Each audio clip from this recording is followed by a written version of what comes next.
as with every other England football fan watching the penalty shootout the other night, I was really impressed with how composed and assured the England players were when it came to taking their penalties.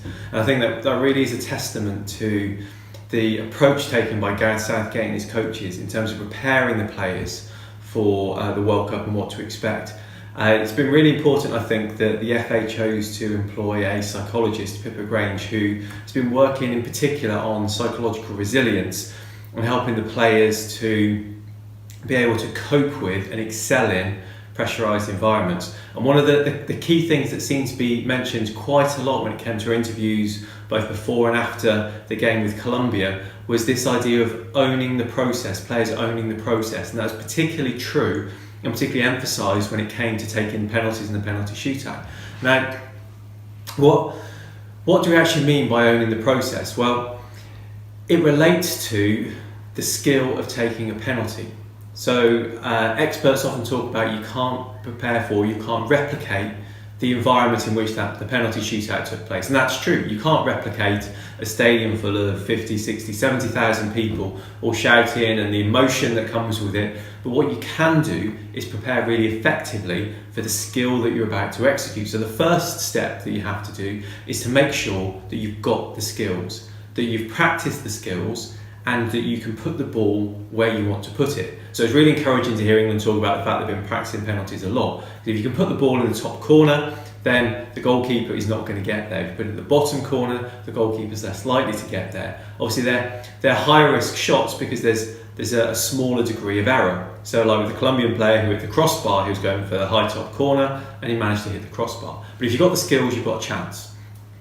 The second thing then is being able to give yourself the ability to just execute your skills. There are lots of things that get in the way when it comes to performing under pressure, lots of thoughts in your head, lots of environmental factors, but you need to shut all of those things out. So what players develop, or really effective players and sports performers develop, are things called pre-performance routines. So it's things that they systematically do prior to the execution of this skill, so kicking the ball, in order to give them control. So Harry Kane taking the penalty in the game is a great example of that for him his routine started when he was placing the ball on the penalty spot. So he held on to the ball while all of the discussions with the referee were going on and the Colombian players were trying to waste time. And once everything had settled down, as the goalkeeper was on the line, he put the ball down, he went back to his mark, he prepared to take the kick, then he executed the skills. Now, good pre-performance routines have tasks, so things that you do, so putting the ball down, walking back to the spot, looking at the goal, taking a deep breath, running in, kicking the ball. But they also have a mental component as well. There's something that you think about while you're doing those things. Now, it's important not to think about the mechanics of the skill. Something that's called paralysis by analysis, that when you're really good at skills, you don't have to think about them. Trying to think about the skill makes it more difficult to execute. So you don't focus on the skill, but you have something to occupy your mind, because you've got a limited capacity for attention. So if you're deliberately focusing on something, all of those other things, intrusive thoughts, the crowd, all of those things can be shut out.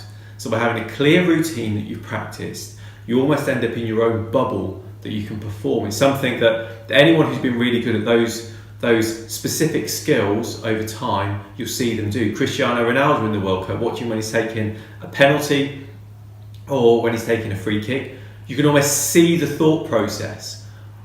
Top players, David Beckham in the past, Johnny Wilkinson, all developed effective pre-performance routines. And it's fantastic to see that the England football team have adopted this approach across the board for their players to make sure they've got the skills and they've got a clear routine, so then what they do, when they do it, and how they do it. And crucially, they've got something to occupy their mind as well, so they can just allow the skill to just happen, because that's the thing that they're just experts in.